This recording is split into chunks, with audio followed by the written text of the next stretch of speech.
Hello सभी साथियों को मेरा नमस्कार। तो साथियों, हमारा ज्योमेट्री का पार्ट चल रहा है जिसमें हम 3 पार्ट्स कंप्लीट कर चुके हैं। सबसे पहला पार्ट किया था हमने पॉलीगन, सेकंड पार्ट किया था हमने लाइंस और थर्ड पार्ट किया था हमने एंगल्स। नेक्स्ट हमारा फोर्थ पार्ट स्टार्ट हुआ था ट्राइंगल्स। ट्राइंगल्स के कुछ हमने बेसिक्स पढ़ लिए थे, कुछ और बेसिक्स रह गए। तो आपको इस तरह से आएगा कि कोई भी वृत्त होगा, वृत्त, और वृत्त के अंदर एक आधार दिया हुआ, आपसे कहेगा कि समान आधार पर बने त्रिभुजों का कोण कितना होता है। जैसे कि इस यहाँ पे ऐसे करके ये दिए होंगे, ये 2 त्रिभुज दिए होंगे, और अगर ये एंगल थीटा है तो ये भी एंगल क्या हो जाएगा, थीटा। यानी कि ये दोनों कोण कैसे होंगे, equal, A B C D और ई। यानी कि कभी भी देखिए आधार यहाँ पे एक है तो समान आधार पर बने कोण हमेशा बराबर होते हैं। यानी वृत्त की अगर पैरी परिधि को छुएंगे यानी सरकम सेंटर को टच करेंगे तो वो एंगल हमेशा इक्वल होते हैं। तो यहाँ पे लिखेंगे समान वृत्त की परिधि पर बने कोण समान होते हैं, समान होते हैं।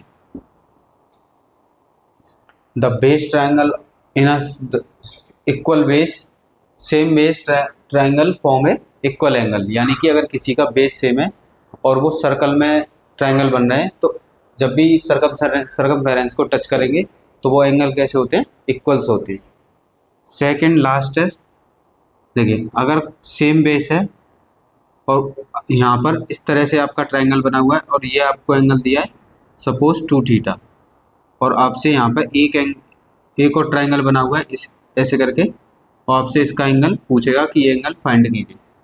मान लीजिए ये एंगल बी है और ये एंगल सी है, तो एंगल सी फाइंड करने के बोलेगा आपसे। तो जो एंगल सी है वो आएगा, जो भी एंगल बी आएगा उसका हाफ। यानी यहाँ पर जो एंगल आएगा उसका जस्ट हाफ कर देंगे तो सी आ जाएगा। तो यहाँ पर देखिए 2 थीटा का अगर हाफ कर देंगे तो कितना आ जाएगा यहाँ पे, थीटा।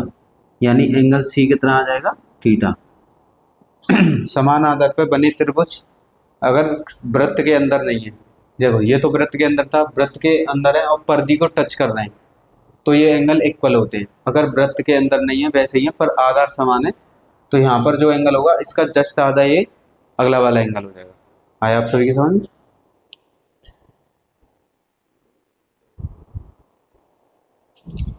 देखिए साथियों, हमें इस तरह से क्वेश्चन आएगा कि एक त्रिभुज की भुजाएं 4, 5, 6 सेंटीमीटर है। तो त्रिभुज होगा, यानी कि हमसे बोला है the sides of triangle is 4, 5, 6 centimetre.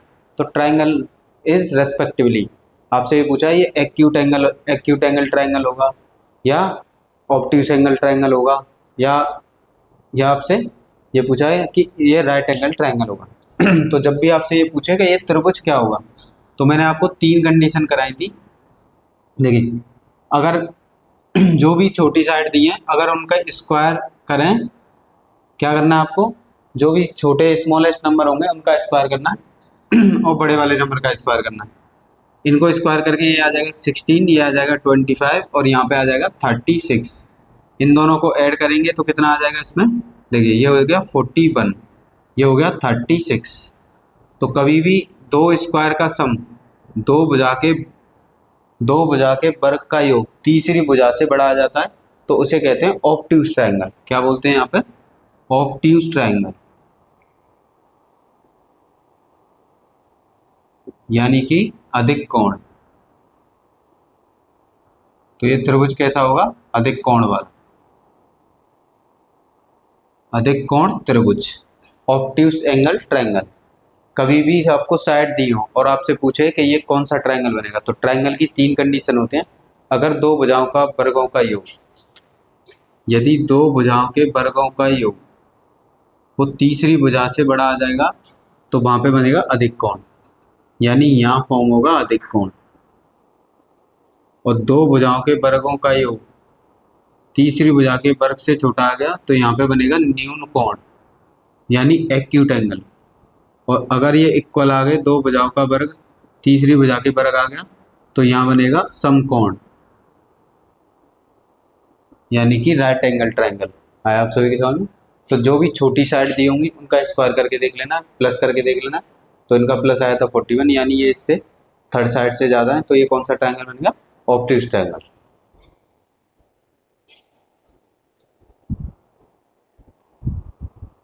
देखिए साथियों, हमें दिया है एक त्रिभुज की भुजाएं 7 सेंटीमीटर, 2 सेंटीमीटर, 10 सेंटीमीटर है। तो त्रिभुज होगा, जब भी आपसे ये पूछे त्रिभुज होगा, यानी मैं आपसे पूछा जा रहा है कि ये न्यून कोण त्रिभुज होगा यानी एक्यूट एंगल ट्रायंगल, या आपसे पूछा है राइट एंगल ट्रायंगल होगा यानी समकोण त्रिभुज होगा, या फिर आपसे पूछा जाएगा ये अधिक कोण त्रिभुज होगा यानी कि ऑब्ट्यूज एंगल ट्रायंगल। तो आपको क्या करना है, जो भी इनमें सबसे बड़ा नंबर होगा उसे कहते हैं लार्जेस्ट साइड, उसका स्क्वायर करना है अलग से, और जो भी दो नंबर्स होंगे स्मॉल नंबर उनका स्क्वायर करके प्लस कर देना आपको हमेशा। सबसे पहले क्या करना है, जो भी हाईएस्ट नंबर होगा उसका स्क्वायर करना है, और जो भी स्मॉलेस्ट नंबर है उन दोनों का स्क्वायर करके ऐड कर देना है। अब देखिए, इसका स्क्वायर करेंगे तो 100 आएगा, इनका स्क्वायर करेंगे तो 7 7 जा 49, 2 2 जा 4, इन दोनों को ऐड करेंगे तो हमारा कितना आएगा? 53। ये हो गया 100। तो देखिए, थर्ड साइड, जो भी थर्ड साइड है वो ग्रेटर देन आ रही। अगर ऐसा होता है कि अगर दो साइड का सम करने पर स्मॉलेस्ट आ जाए थर्ड साइड से, यानी थर्ड साइड का आंसर ज़्यादा आ जाए, तो इस ट्रायंगल को कहते हैं ऑब्ट्यूज एंगल ट्रायंगल, यानी ऑब्ट्यूज एंगल ट्रायंगल, अधिक कोण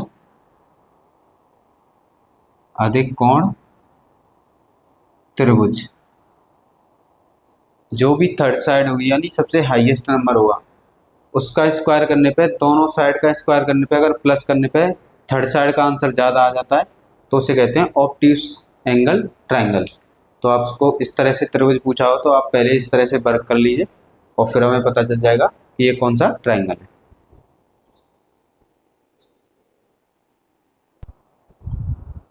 देख सकते हो, हमें क्वेश्चन में दिया है एक समकोण त्रिभुज की भुजाओं की लंबाई x-2, x और x+2 है, तो x का मान बताइए। क्वेश्चन में बोला गया है the sides of right angle triangle is x-2, x and x+2, तो find the value of x। जब भी आपसे राइट एंगल ट्रायंगल कहता है तो ये होता है समकोण त्रिभुज। जो ये वाली साइड होती है इसे कहते हैं कर्ण, और ये हमेशा सबसे बड़ी साइड होती है, तो प्लस वाला नंबर सबसे बड़ा होगा, इसे x मान लीजिए, इसे x-2। तो समकोण त्रिभुज कब बनता है? मैंने आपको बताया था, यदि दो भुजाओं के वर्गों का योग वो इक्वल होता है थर्ड भुजा के वर्ग के, यानी square the sum of square of two side equal to square of third side. तो ये होती है समकोण त्रिभुज की कंडीशन। इसमें से देखिए, किसी को ये मान सकते हैं, किसी को भी, किसी को सी। ये तो हो गया सी सबसे बड़ी भुजा, तो सबसे बड़ी भुजा हो गई x+2 का स्क्वायर, ये हो गया x-2 का स्क्वायर प्लस x का स्क्वायर। देखिए यहाँ पे होल स्क्वायर ओपन करेंगे तो a² plus b² minus 2ab, a plus b का होल स्क्वायर ओपन किया है, ये हो गया x का स्क्वायर। सेम यहाँ पे a², 2 2 जा 4, b², 2 2 जा 4 ab। देखिए यहाँ पे x² है तो ये हो गया 2x², यहाँ पर कितना 4x, x² को इधर लाएंगे तो ये हो जाएगा माइनस का, और माइनस इधर लाएंगे 4 को, ये हो जाएगा माइनस का 4x को। यहाँ पे कितना रहेगा? देखिए इधर रह गया 4 और यहाँ पे रह गया प्लस का 4, इसे इधर ले जाएंगे तो ये किसका हो जाएगा? माइनस का। अब देखिए 2x² में से एक x² जाएगा तो आंसर कितना आएगा? x²। 4 और 4 कितना हो गया? माइनस का 8x, 4 से 4 कैंसिल हो गया, इक्वल टू में कितना आ गया? 0। देखिए इन दोनों में से क्या कॉमन है? x कॉमन है, तो यहाँ पे x-8 रह गया इक्वल टू 0। अब x की एक एक वैल्यू को पुट कर देंगे, एक x इक्वल टू 0 और एक x-8 इक्वल टू 0, तो यहाँ से x की वैल्यू कितनी आ जाएगी? 8 और एक आ जाएगी 0। तो आपके x के दो आंसर आएंगे, क्योंकि ये द्विघातीय समीकरण बनना है, तो x की कितनी वैल्यू आ जाएंगी? 2 वैल्यूज। आपको दिया होगा क्वेश्चन में समकोण त्रिभुज की भुजाएं, तो सबसे बड़ी भुजा होती है वो ये वाली होती है, इस तरह से समकोण त्रिभुज बनता है। बाकी टू साइड को आप कहीं भी रख सकते हैं, और समकोण त्रिभुज की ये कंडीशन होती है A square plus B square equal to C square, आपने पढ़ा होगा पाइथागोरस थ्योरम। तो पाइथागोरस थ्योरम समकोण त्रिभुज की प्रॉपर्टी है। सबसे बड़ी भुजा ये थी, इसको पुट कर दिया, ए माइनस बी यानी एक्स माइनस टू का होल स्क्वायर ओपन किया, एक्स प्लस टू का होल स्क्वायर ओपन किया, एक्स वाले टर्म को एक साइड ले गए और बिना एक्स वाले टर्म को एक साइड, और यहाँ से एक्स की वैल्यू फाइंड कर ली।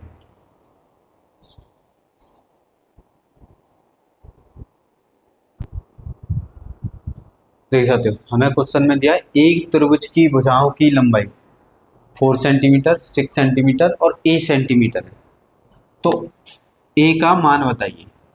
यानी एक भुजा आपको दी है 4 सेंटीमीटर, एक साइड आपको दी है 6 सेंटीमीटर और एक दिए ए सेंटीमीटर। जब भी आपको तीन भुजाएं दी हो और एक वहाँ पे आपको अज्ञात भुजा हो यानी अननोन हो, तो वो आपको सबसे लार्जेस्ट साइड माननी है। क्या मानना है? सबसे लार्जेस्ट। हमने अभी पढ़ा था जो भी सबसे लार्जेस्ट साइड, अगर त्रिभुज जो भी बनना है तो दो भुजाओं का योग, दो भुजाओं का योग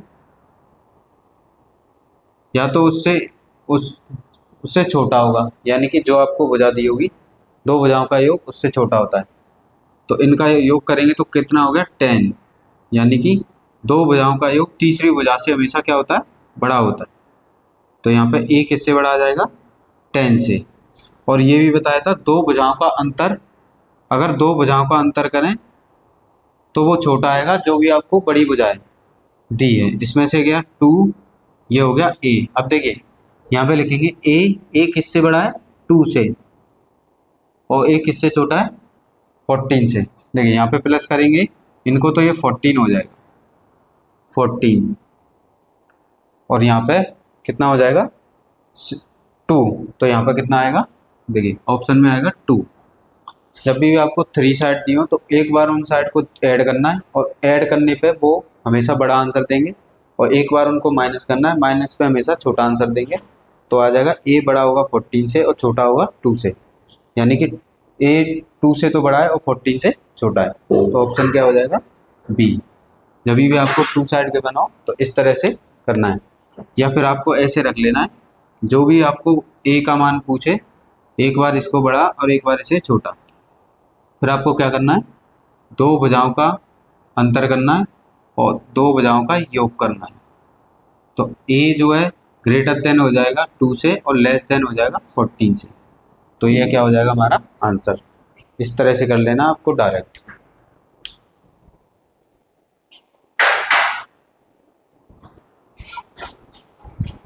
देख सकते हो हमें क्वेश्चन में दिया है एक समकोण त्रिभुज के कोण 2x प्लस 21 डिग्री और 3x प्लस 34 डिग्री है, तो x का मान बताइए। The angle of right angle triangle is 2x plus 21 degree and 3x plus 34 degree. तो देखिए इस तरह से बनता है राइट एंगल ट्राइंगल यानी कि समकोण त्रिभुज। अब जैसे ही आपसे समकोण कहता है तो एक एंगल हो जाता है 90 डिग्री।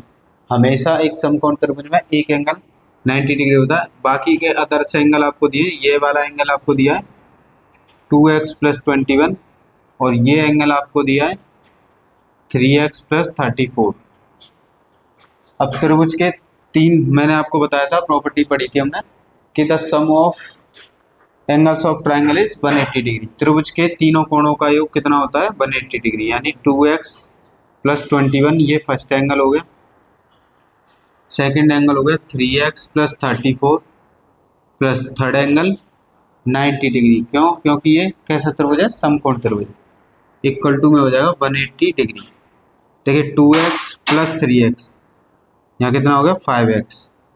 21 में हम 34 ऐड करेंगे तो 21 में 34 ऐड करेंगे 55, और 55 में हम 90 ऐड करेंगे तो हमारा हो जाएगा 145 इक्वल टू 180 डिग्री। 145 को इधर ले जाएंगे, माइनस में हो जाएगा 180 डिग्री माइनस 145। देखिए 180 में से 145 माइनस करेंगे तो हमारा आएगा 35। यहाँ पर है आपका 5x, 5 को डिवाइड में ले जाएंगे तो x की वैल्यू कितनी हो जाएगी? 35/5। 5 से इसको कैंसिल करेंगे तो कितनी बार कैंसिल हो जाएगा? 7 बार। तो x की वैल्यू कितनी आ गई? 7। तो कभी भी आपको किसी समकोण त्रिभुज के टू एंगल्स के बनाओ, थर्ड एंगल ऑटोमेटिक 90 डिग्री होता है क्योंकि बोल रखा होता है इसमें ये राइट एंगल ट्रायंगल है यानी समकोण त्रिभुज। और त्रिभुज के तीनों कोणों का योग कितना होता है 180 डिग्री। यहाँ से एक्स वाले को प्लस कर लिया, बाकी जो जिनके साथ एक्स नहीं है उन्हें प्लस करके इधर ले गए, माइनस में आ गए, और हमारी एक्स की वैल्यू कितनी आ गई 7 डिग्री।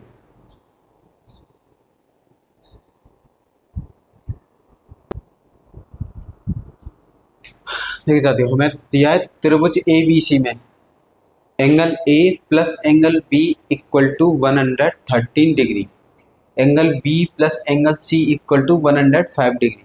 हमसे पूछा है फाइंड द एंगल बी। देखिए कभी भी आपसे ट्रायंगल कहता है तो आपको एक प्रॉपर्टी याद रखनी है।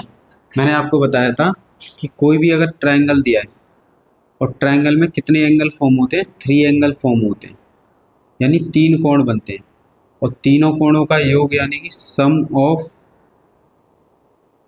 एंगल्स कितना हो जाता है 180 डिग्री। ये आपको याद रखना है। तो आपको इस तरह से देखिए, ये भी प्लस में ये भी प्लस में, दोनों को प्लस कर लीजिए, यानी angle A plus angle B is equal to, देखिए इन दोनों को प्लस कर लेना है, plus angle B plus angle C equal to, इसकी वैल्यू कितनी है 113 और 105। देखिए इसे कहते हैं लेफ्ट हैंड साइड, इसे राइट हैंड साइड। तो लेफ्ट हैंड साइड को लेफ्ट हैंड साइड से प्लस कर दिया और राइट हैंड साइड को राइट हैंड साइड से प्लस कर लिया। यहाँ पे देखिए angle A plus angle B और एंगल सी, अब यहाँ पर रह गया एक बी, तो एक बी को आपको यहाँ लिख लेना है, इनको ऐड करेंगे तो ये हो जाएगा हमारा 812 यानी 280। अब देखिए A plus B plus C, A plus B plus C equal to कितना दिया है 180 डिग्री। ये हमें पता होना चाहिए क्योंकि ये किसके एंगल है ट्रायंगल के।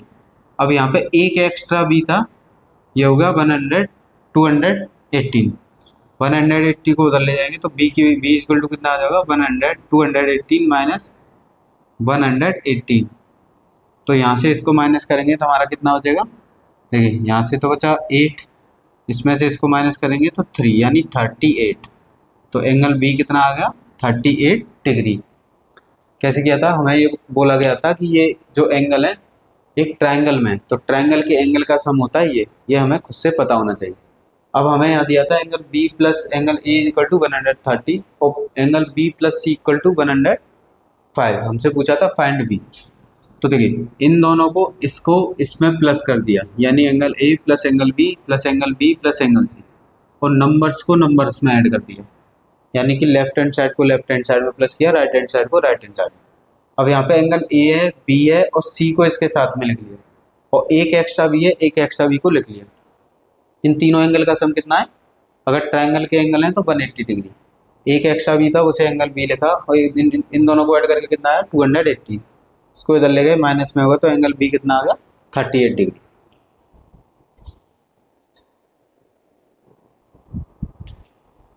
देखिए साथियों नेक्स्ट टॉपिक है हमारा, आपको इस तरह से क्वेश्चन आएगा कि हमारे एक्यूट एंगल में ऑर्थो सेंटर कहाँ पर होता है।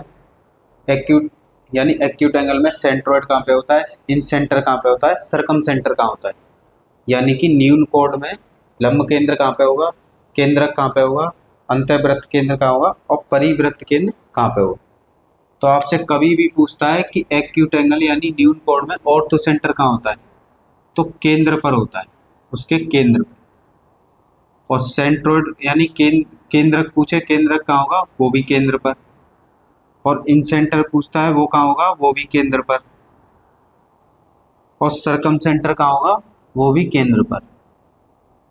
यानी कि कभी भी आपसे ये पूछता है कि एक्यूट एंगल ट्रायंगल में न्यून कोण त्रिभुज में हमारे जितने भी सेंटर हैं, ऑर्थो सेंटर, सेंट्रोइड, इन सेंटर और सरकम सेंटर, ये कहाँ पर होते हैं, तो सभी केंद्र पर होते हैं।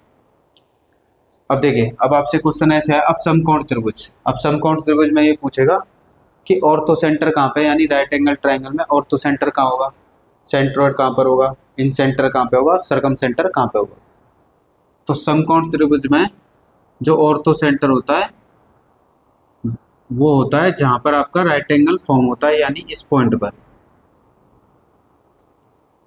यानी कि जहां पर आपका समकोण त्रिभुज बनेगा वहां पर क्या होगा, ऑर्थो सेंटर यानी कि लंब केंद्र, यानी कि इसे क्या बोलते हैं, वर्टेक्स, यानी कि right right on the vertex, right on the vertex.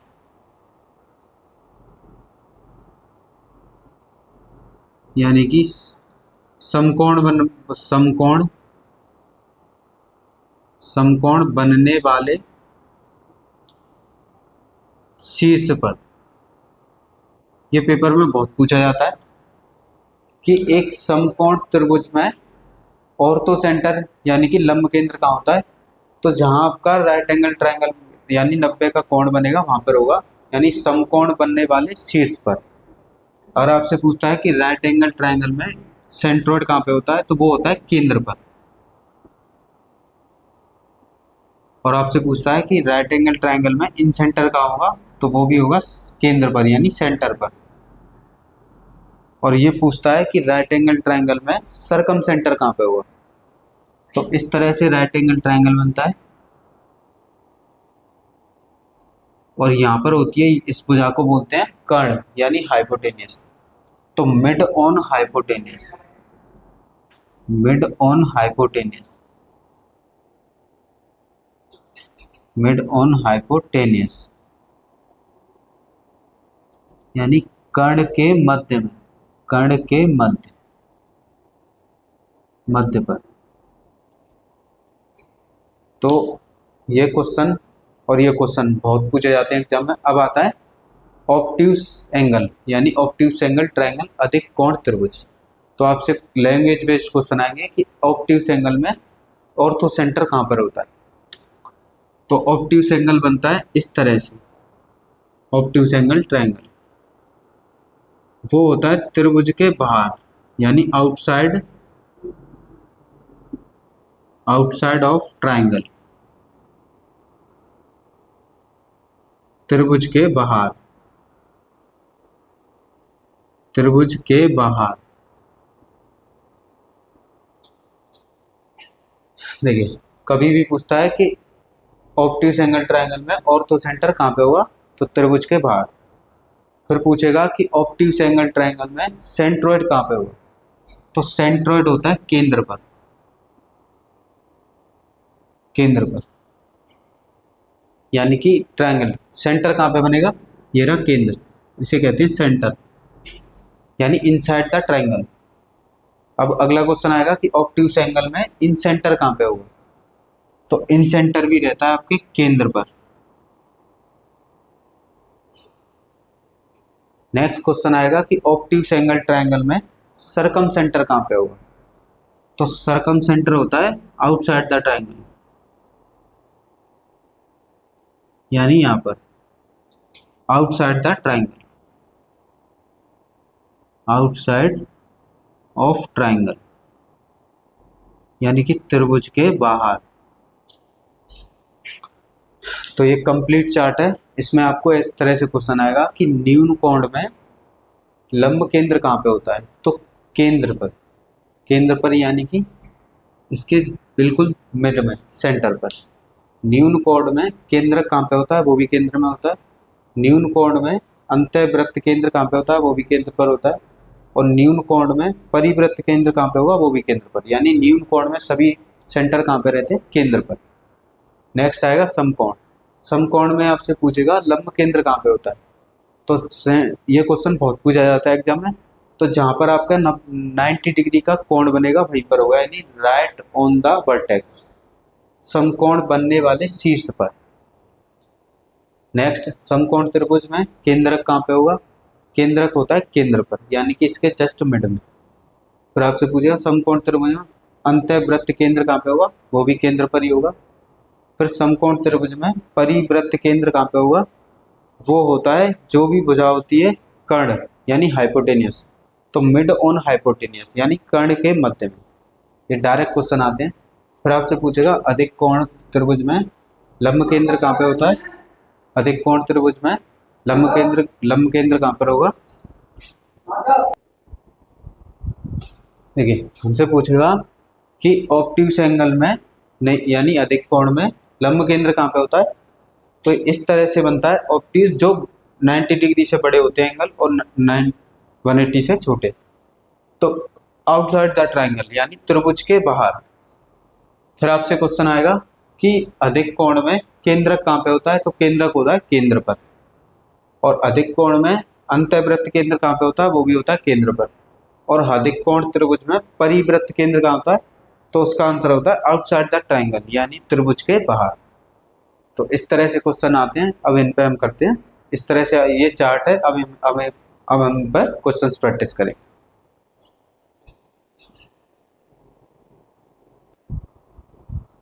देखिए साथियों, हमें क्वेश्चन इस तरह से थ्योरेटिकल क्वेश्चन आएंगे, जो अभी हमने इससे पिछले टॉपिक पढ़ा है कि बिंदु जहां पर त्रिभुज के कोणों के समद्विभाजक मिलते हैं। मैंने आपको बताया था कि त्रिभुज के कोणों के समद्विभाजक मिलते हैं, यानी ये त्रिभुज है और इसके कोण के समद्विभाजक यानी कि इसके अंदर होता है सर्कल। तो यहां से कोण के समद्विभाजक मिलते हैं ऐसे करके, इस तरह से,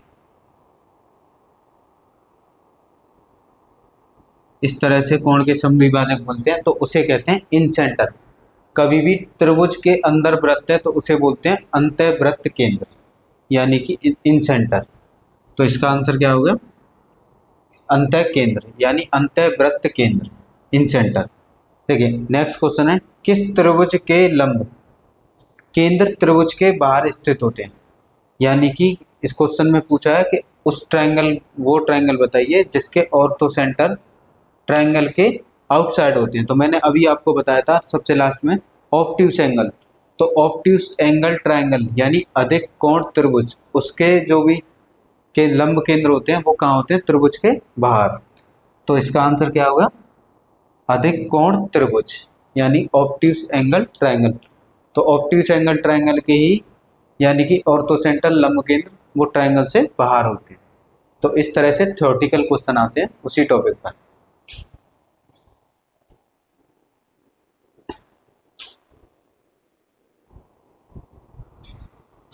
देखिए साथियों, हमें क्वेश्चन दिया है कि एक समबाहु त्रिभुज के परिकेंद्र, लंब केंद्र और आंतरिक केंद्र होते हैं समरेख कोलिनियर, एक वृत्तीय, एक यानी एक वृत्त यानी वन सेंटर, संपाती, को इंसिडेंट और नहीं। तो आपको याद रखना है, कभी भी आपसे इक्विलेटरल ट्रायंगल आता है यानी समबाहु त्रिभुज, तो समबाहु त्रिभुज के तीनों चारों सेंटर, चाहे वो परिकेंद्र हो और यानी सरकम सेंटर, लंब केंद्र यानी ऑर्थो सेंटर, आंतरिक केंद्र यानी इन सेंटर या मीडियन, तो आपको यहाँ पे याद रखना है कि एक समबाहु त्रिभुज यानी कि एक समबाहु त्रिभुज के लंब केंद्र,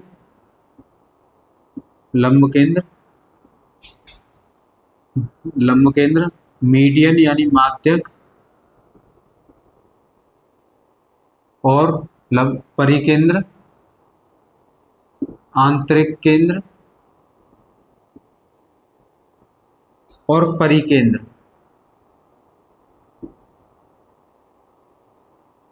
यानी कि एक ट्रायंगल में 4 केंद्र होते हैं, एक आपका ऑर्थो सेंटर, मीडियन, इन सेंटर और सरकम सेंटर।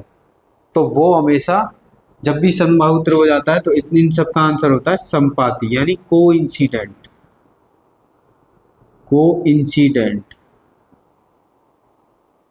हमेशा कभी भी आपसे इक्विलेटरल ट्रायंगल पूछे और ट्रायंगल का कोई भी सेंटर पूछे, हमेशा उसका आंसर होता है संपाती यानी कोइंसिडेंट। तो ये आपको पॉइंट याद रखना है, ये डायरेक्ट क्वेश्चन पेपर में आते हैं।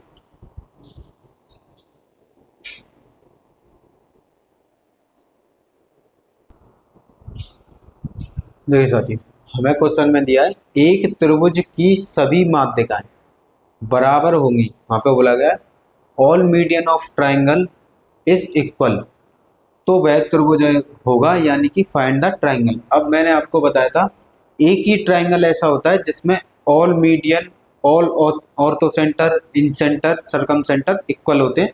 अभी अभी मैंने आपको जस्ट पीछे कराया था, कौन सा त्रिभुज होता है? समबाहु त्रिभुज, यानी इक्विलेटरल ट्रायंगल। तो इसका आंसर क्या होगा? Equilateral triangle. जब भी आपसे कहता है कि सभी माध्यिकाएं बराबर होंगी, सभी इन सेंटर इक्वल होंगे, सभी परिकेंद्र इक्वल होंगे और सभी लंब केंद्र इक्वल होंगे, यानी ऑर्थो सेंटर और सरकम सेंटर, तो वो एक ही ट्रायंगल होता है। कौन सा ट्रायंगल? Equilateral triangle. अब देखिए यहाँ क्वेश्चन में दिया है 2 सेंटीमीटर, 3 सेंटीमीटर, 5 सेंटीमीटर, 6 सेंटीमीटर लंबाई की भुजाओं से किन्हीं 3 भुजाओं को लेकर कितने त्रिभुज बन सकते हैं। यानी कि आपको इसमें से 3 साइड लेनी है और पूछा है कितने त्रिभुज बन सकते हैं। तो त्रिभुज जब कभी भी आपको 3 साइड दी हो और त्रिभुज बनने का फॉर्मूला होता है, अगर 2 भुजाओं का योग तीसरी भुजा से बड़ा आ जाता है तो वहां पे त्रिभुज बनेगा, यानी sum of 2 side is greater than third side. अब इसमें से आपको 3 साइड लेनी है, तो इसमें से आपको पेयर बनाने पड़ेंगे। देखिए 2 3 5, पहले हमने लिया 2 3 और 5, फिर हम सेकंड लेंगे देखो 2 3 और 6 के साथ, 2 3 और 6 देखिए 2 3 और 6 के साथ हो गया। एक हो गया 2 3 5 और एक हो जाएगा 3 5 6, यानी कि 3 5 6। अब यहाँ से एक नंबर एक ही बार रिपीट करना है। पहले में देखिए 2 3 5 था, 2 3 5, फिर 5 को कैंसिल किया, 2 3 6 ले लिया, फिर यहाँ पे हो गया 3 5 6, एक पेयर ही हो गया। अब आपको इसमें से पेयर बनाने हैं बस। देखिए और क्या पेयर बन सकता है? एक बन गया 3 5 6, एक 2 3 5 और एक 2 3 और 6, यानी 3 पेयर बन गए। अब कोई भी त्रिभुज कैसे बनता है? जब 2 भुजा का योग तीसरी भुजा से बड़ा होगा तो त्रिभुज वहां पर तो त्रिभुज वहां पर बन जाता है। देखिए देखिए एक पेयर क्या बन जाएगा? 2 का 5 से और 6 से, यानी 2 5 और 6।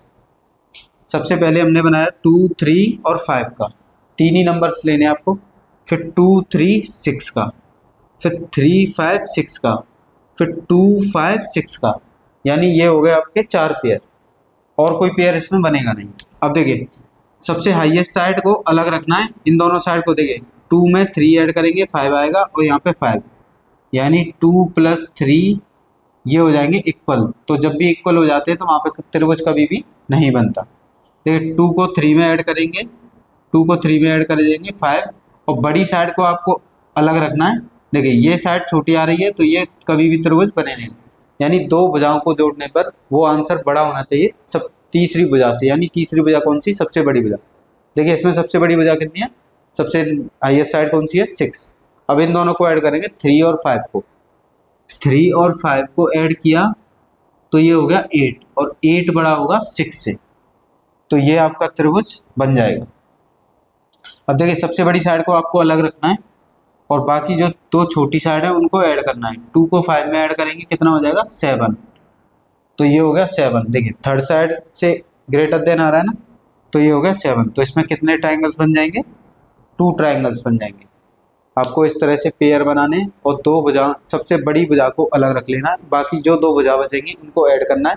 अगर उनको ऐड करने पे तीसरी भुजा से ग्रेटर आ जाता है तो वहाँ पे ट्राइंगल बन जाएगा।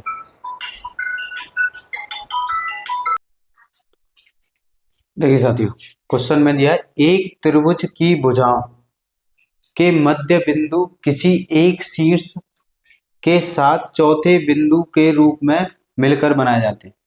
यानी आपसे ये बोला गया है क्वेश्चन में कि एक ट्रायंगल है और ट्रायंगल के मिड पॉइंट है, तो यानी कि ट्रायंगल के साइड के मिड पॉइंट, तो ये हो गई साइड और इनके मिड पॉइंट, ये हो गए इनके मिड पॉइंट,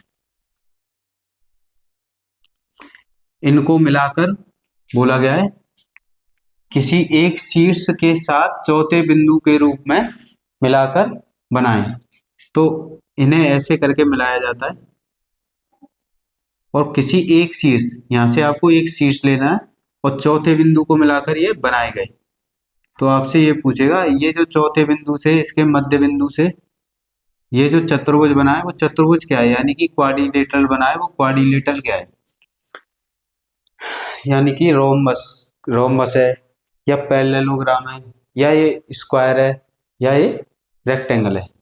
तो देखिए इस शेप में ना तो कभी स्क्वायर आएगा और ना आपका रेक्टेंगल, यानी कभी वर्ग नहीं आएगा, कभी आयत नहीं आएगा। वर्ग और आयत हमेशा इस शेप में आते हैं, ये होता है वर्ग और ये होता है आयत।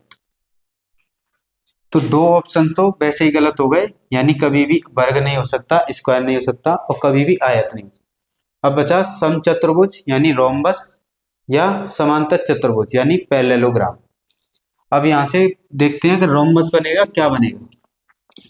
तो कभी भी त्रिभुज के मध्य बिंदु से मिलाकर और त्रिभुज के एक शीर्ष को मिलाकर कभी भी चतुर्भुज बनता है तो वो हमेशा पैरेललोग्राम होता है, कभी भी रोम्बस नहीं आता। रोम्बस नहीं आएगा। सपोज देखिए हमने इस साइड को मान लिया 10 और देखिए अब ये यहाँ के मध्य बिंदु है, तो मध्य बिंदु इसे आधा विभाजित कर देगा, तो ये कितना हो जाएगा 5। इसके जस्ट सामने वाली ये साइड हो जाएगी 5। हमने अपनी तरफ से प्रूफ करने के लिए इस साइड को मान लिया 10। अब ये मध्य बिंदु है, तो मध्य बिंदु यानी मिड पॉइंट है, और मिड पॉइंट जो भी लेंथ होती है उसे हाफ कर देते हैं, तो ये कितना हो गया 5। तो इसके जस्ट सामने ये भी कितना हो जाएगा 5। अब इस साइड को हमने मान लिया 6। तो देखिए ये मिड पॉइंट है, तो ये कितना हो जाएगा 3 और इसके सामने जस्ट ये कितना हो जाएगा 3। और पैरेललोग्राम होता है जिसके आमने सामने की साइड क्या होती है इक्वल, और रोम्बस क्या होता है जिसकी सभी साइड्स इक्वल हो। क्योंकि यहाँ पे ये बोला नहीं गया है कि ये त्रिभुज यानी ये ट्रायंगल इक्विलेटरल ट्रायंगल, अगर ये इक्विलेटरल ट्रायंगल बोलता तो ये रोम्बस बन जाता, और इक्विलेटरल ट्रायंगल नहीं बोल रहा है तो ये क्या बन जाएगा पैरेललोग्राम यानी समांतर चतुर्भुज। आया आप सभी के समझ में। देखिए यहाँ पे क्वेश्चन पूछा है कौन सा कथन सत्य है, यानी भुजा ए बी बराबर होगी बी डी के, ए सी बराबर होगी सी डी के, या बी सी बराबर सी डी के, या ए बी बराबर ए बी के। देखिए यहाँ पर ट्राइंगल है, इस देखिए ये कितने का दिया आपको 90 डिग्री का, ये एंगल 30 का है, ये एंगल 30 का है, तो टोटल एंगल कितने का होगा 60 का। यानी ये ट्राइंगल इस तरह से आ जाएगा ए डी और बी, ये हो गया 90 डिग्री का और ये हो जाएगा 60 डिग्री का। और पहले यहाँ से आपको डी ट्राइंगल यानी डी एंगल फाइंड करना होगा। तो ट्राइंगल के तीनों एंगल का सम कितना होता है 180 डिग्री। 180 डिग्री। देखिए दो एंगल हमें गिवन है, एक 60 है और एक 90, एक 60 और एक 90 और एक एंगल टी। इन दोनों को प्लस करेंगे तो प्लस करने पे आएगा 180 माइनस 150, इसे माइनस करेंगे तो ये आएगा 30 डिग्री, यानी एंगल डी कितना आ गया 30 डिग्री। तो ये एंगल बन गया 30 डिग्री। सबसे पहले हमें सभी एंगल फाइंड करने हैं। फिर मैंने आपको एक थ्योरम बताई थी, अगर कोई भी ट्राइंगल है और उसके आमने सामने के एंगल सेम है यानी 2 एंगल सेम है, तो उसके सामने की साइड भी क्या होगी इक्वल आएगी। तो देखिए ये ट्राइंगल है, ये ट्राइंगल हो गया। देखिए इसके दो एंगल, एक एंगल 30 डिग्री है और सेकंड एंगल भी 30 डिग्री, यानी दो एंगल जब भी सेम होते हैं तो उसके जस्ट सामने वाली साइड क्या होंगी सेम, यानी ये इसके इक्वल हो जाएगी और ये वाली साइड इसके इक्वल। यानी इसके सामने कौन सी साइड है ए सी, वो इक्वल हो जाएगी इसके सामने कौन सी है सी डी। तो इसका कौन सा ऑप्शन हो जाएगा सेकंड ऑप्शन। कभी भी 2 एंगल्स हैं इक्वल है और तो उनके सामने वाली साइड हमेशा इक्वल होती है, या आपको 2 साइड इक्वल है तो उसके जस्ट सामने वाले एंगल भी इक्वल होते हैं। आया आप सभी के समझ में।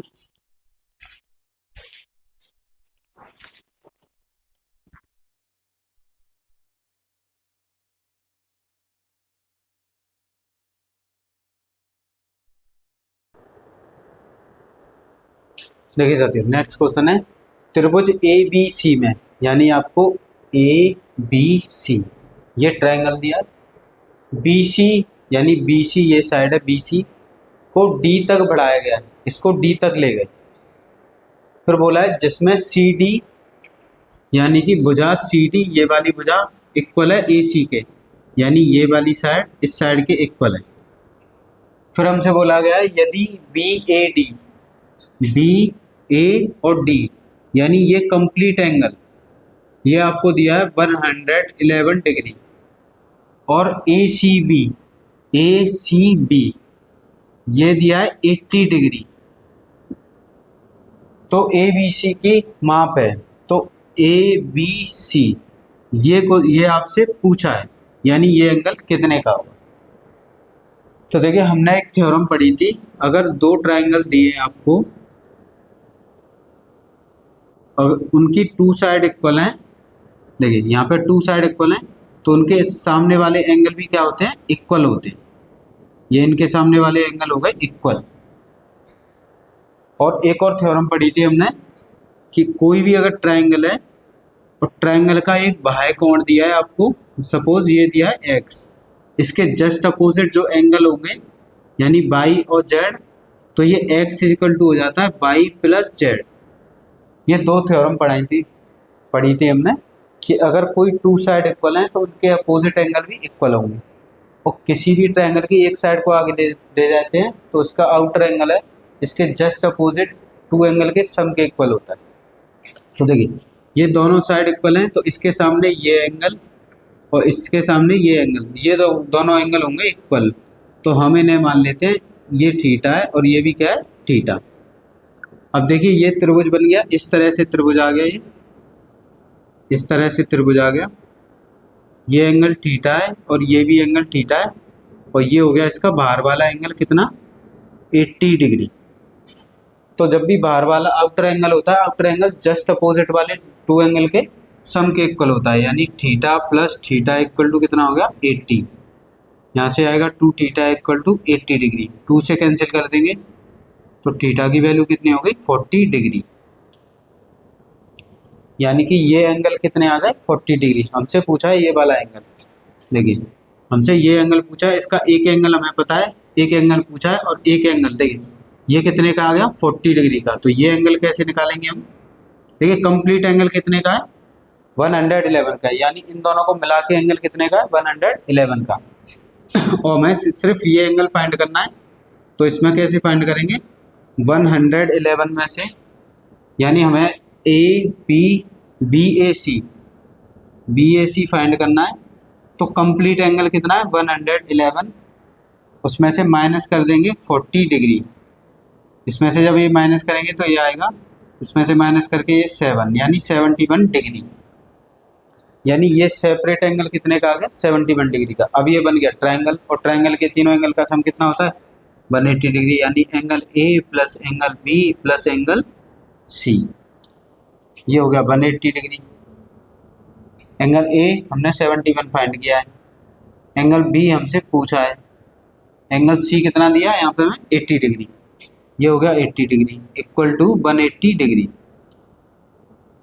तो एंगल बी कितना आ जाएगा, angle B is equal to 180 degree minus, इन दोनों को प्लस करेंगे उधर ले जाएंगे माइनस में, तो इन दोनों को जब प्लस करेंगे तो ये हो जाएगा 1, और 8 को इसमें प्लस करेंगे तो ये हो जाएगा 51।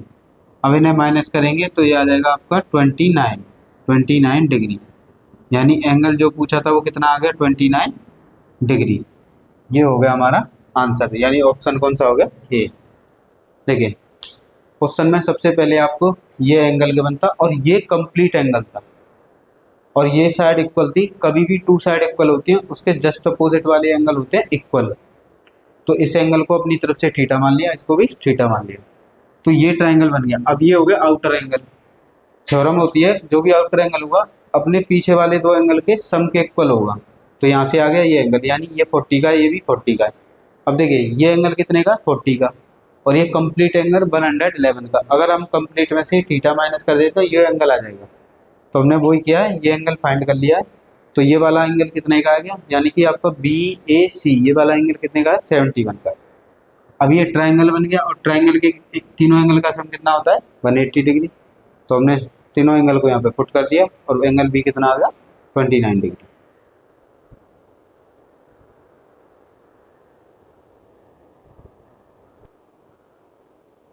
देखिए साथियों, नेक्स्ट दिया है त्रिभुज ए बी सी में बी सी को डी तक बढ़ाया गया है, जिसमें सी डी इक्वल है ए सी के, यानी जो सी डी साइड है वो इक्वल है ए सी के, ये दोनों साइड इक्वल हैं। तो आपको जब भी टू साइड इक्वल हो एक ट्रायंगल की, ये बन गया एक ट्रायंगल यानी त्रिभुज, तो इसके सामने वाले कोण भी क्या होते हैं, इक्वल होते हैं, यानी कि इस एंगल को मान लीजिए थीटा, तो ये भी एंगल कितना हो जाएगा, थीटा। कुछ भी मान सकते हैं आप, एक्स वाई जेड कुछ भी। सबसे पहला काम आपको यही करना है, कभी भी एक त्रिभुज की दो भुजाएं इक्वल हैं तो उनके सामने वाले एंगल भी क्या होंगे, इक्वल होंगे। फिर आपको दिया है बी ए डी यानी B A D, B A D यानी ये वाला कंप्लीट एंगल आपको दिया है 109 डिग्री। और ए सी बी ये आपको दिया है 72 डिग्री। हमसे पूछा है ए बी सी बताइए, यानी आपसे ये वाला एंगल पूछा है। तो अभी हमने इस तरह का एंगल किया था, देखिए ये ट्रायंगल बन गया। अब इस ट्रायंगल को हम लिख लेते हैं यहाँ पर ये एंगल आपका हो गया थीटा और ये एंगल आपका हो गया थीटा, और इसके सामने एंगल हो गया 72 डिग्री।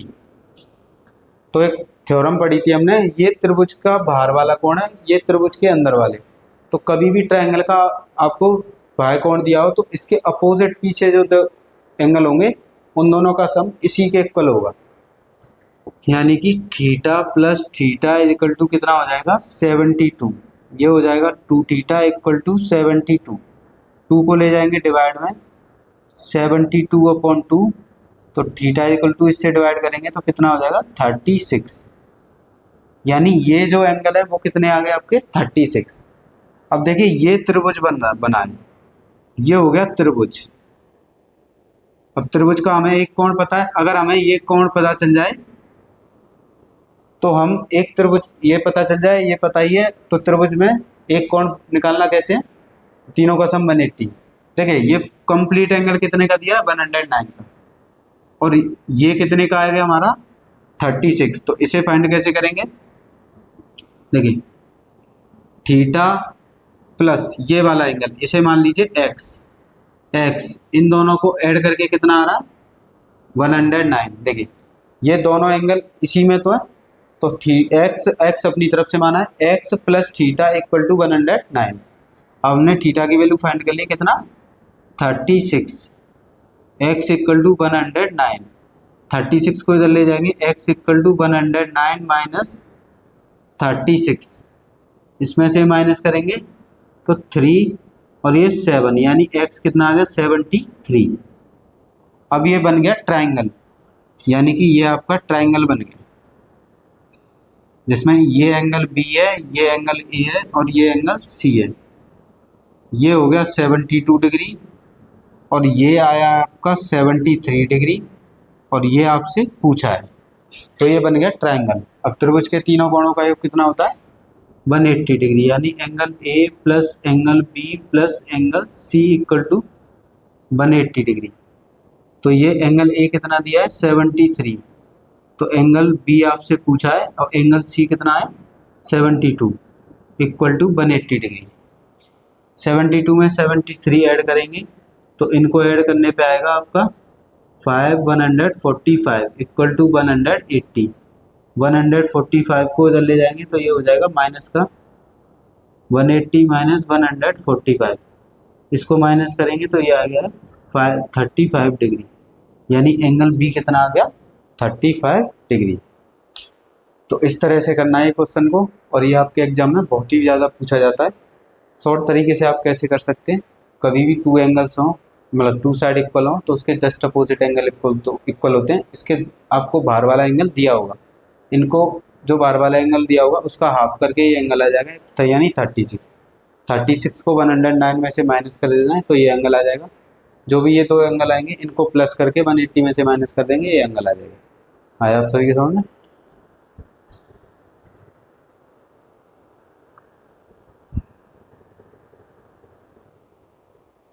देखिए साथियों हमें नेक्स्ट क्वेश्चन दिया है, यदि B C is equal to A C equal to A D, यानी B C is equal to A C equal to A D, यानी कि ये तीनों साइड्स इक्वल हैं, और हमें दिया angle E A D equal to 81, ये 81 दिया है, और हमसे पूछा है find the value of x, यानी इसे एक्स की वैल्यू बताइए। तो देखिए ये ट्रायंगल बन गया, और ट्रायंगल में टू साइड्स इक्वल हैं, तो टू साइड्स इक्वल हैं तो उनके अपोजिट एंगल भी इक्वल होंगे, यानी ये एंगल x है तो ये एंगल भी कितना आ जाएगा, x। अब इस ट्रायंगल को लिख लेते हैं बाहर। देखिए ये ट्रायंगल बन गया और ये एंगल आपका x है, ये एंगल आपका x है। तो ये एंगल कैसे फाइंड करेंगे, यानी ये दिया है आपको a, ये c और ये d। तो इसे एंगल a मान लेते हैं प्लस x प्लस x। एक ट्रायंगल के तीन एंगल का सम कितना होता है 180 डिग्री, यानी एंगल a इजकल टू आ जाएगा 180 degree minus x x 2x, यानी आपका इतना एंगल आ गया एक्स एक्स 180 माइनस 2x। अब देखिए, अब ये ट्रायंगल है, ये भी ट्रायंगल है और ये इसके अपोजिट एंगल है। देखिए हमारा एक ट्रायंगल ये बना हुआ है और ये साइड्स इक्वल है और ये इसका बाहर वाला एंगल है। तो देखिए जब भी एक ट्रायंगल होता है तो उसके देखिए टू साइड सेम है तो उनके अपोजिट एंगल भी सेम ही होंगे। तो इसको अपनी तरफ से बाई मान लेते हैं, तो ये भी कितना हो जाएगा बाई। अब देखिए इसमें प्रॉपर्टी लगेगी आपको। देखिए कभी भी आपको आउटर एंगल दिया होगा तो वो एंगल पीछे वाले दो एंगल के सम के इक्वल होगा, यानी y plus y equal to कितना एक्स। तो ये हो गया 2 बाई इक्वल टू एक्स, यानी बाई इक्वल टू कितना हो गया एक्स बाई 2, यानी इस एंगल की वैल्यू आ गई एक्स बाई 2। देखिए ये हो गई straight line. Straight line, straight line पर ये वाला एंगल, देखिए तीन एंगल दिए हैं आपको, एक ये एंगल है, एक ये एंगल है और एक ये दिया आपको 81। ये आ गया था हमारा, देखिए कितना आया था 180 माइनस, यानी ये एंगल आ गया था 180 माइनस 2x और यहाँ तक एंगल आ गया था x अपॉन 2। अब ये एक ही स्ट्रेट लाइन के हैं, यानी एक सीधी रेखा पर बने कोणों का योग कितना होता है 180 डिग्री, यानी 81 plus 180 minus 2x plus x by 2, X by 2 equal to आ जाएगा 180 डिग्री, क्योंकि सीधी रेखा पे सभी कोणों का योग कितना होता है 180 डिग्री। अब देखिए हम इनको प्लस करेंगे तो ये हो जाएगा आपका 1 और 8 और 8 16 और ये 2, यहाँ पे 2 2 जा 4, 4 में से बन जाएगा तो 3x अपॉन 2, ये होगा 180 डिग्री। 180 यहाँ पर लिखेंगे 3x अपॉन 2, 180 डिग्री माइनस 261, इनको माइनस करेंगे तो ये 9 और इसमें से गया तो 1। देखिए इसमें से माइनस करेंगे तो ये बचेगा आपका 1 और 26 में से जाएगा तो ये बचेगा 8, यानी 3 माइनस का, और ये हो जाएगा माइनस के 3x अपॉन 2। यहाँ पे x की वैल्यू निकालनी है तो 2 पर मल्टीप्लाई में चला जाएगा और माइनस का 3 आ जाएगा डिवाइड में, माइनस से माइनस 3 से इसे कैंसिल करेंगे 27 इंटू 2, तो x की वैल्यू हो जाएगी 54। ये हो जाएगा हमारा आंसर। तो इस तरह के क्वेश्चन भी को आपके पेपर में आते हैं। दोबारा समझते हैं इस क्वेश्चन को। देखिए सबसे पहले सॉल्व किया था ये ट्रायंगल, इसका आपसे ये एक्स एंगल दिया था, इसकी दो भुजाएं इक्वल थी। जब भी दो भुजाएं यानी टू साइड इक्वल होती हैं तो उसके आमने सामने के एंगल भी सेम होते हैं। इसके सामने एक्स दिया था तो इसके सामने भी कितना हो जाएगा एक्स। अब इसी ट्रायंगल में हमने ये रूल लगाया था, तीनों एंगल का सम कितना होता है 180 डिग्री, यानी यहाँ से एंगल ए, ये वाला एंगल कितना है 180 माइनस 2x। फिर हमने इस ट्रायंगल को सॉल्व किया। देखिए टू साइड्स इक्वल हैं तो उनके आमने सामने भी एंगल इक्वल होंगे, तो अपनी तरफ से मान लिया बाई। अब देखिए आउटर एंगल दिया x, इसके अपोजिट एंगल दिए बाई बाई, तो यानी अपोजिट एंगल का सम आउटर एंगल के इक्वल होता है। तो यहाँ से बाई की वैल्यू कितनी आ गई x बाई 2, यानी ये एंगल आ गया x बाई 2, ये एंगल आ गया 180 माइनस 2x और ये एंगल आ गया 81। अब देखिए ये एक स्ट्रेट लाइन के एंगल है, स्ट्रेट लाइन पे एंगल का सम कितना होता है 180 डिग्री, और हमने इस तरह से सॉल्व करके x की वैल्यू फाइंड कर लिया। तो आपको इस तरह से ही क्वेश्चन आएंगे और आपको ऐसे ही सॉल्व करने पड़ेंगे।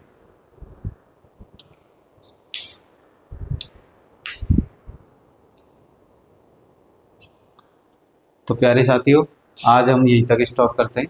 ये आपकी ट्रायंगल की सेकंड क्लास थी। फर्स्ट क्लास में मैंने आपको थ्योरी कराई थी, जितना भी बेसिक से क्वेश्चंस आते हैं। आज हमने थोड़े से क्वेश्चंस के प्रैक्टिस किए जो आपके एग्जाम में रेगुलर पूछे जाते हैं और पूछे जा रहे हैं।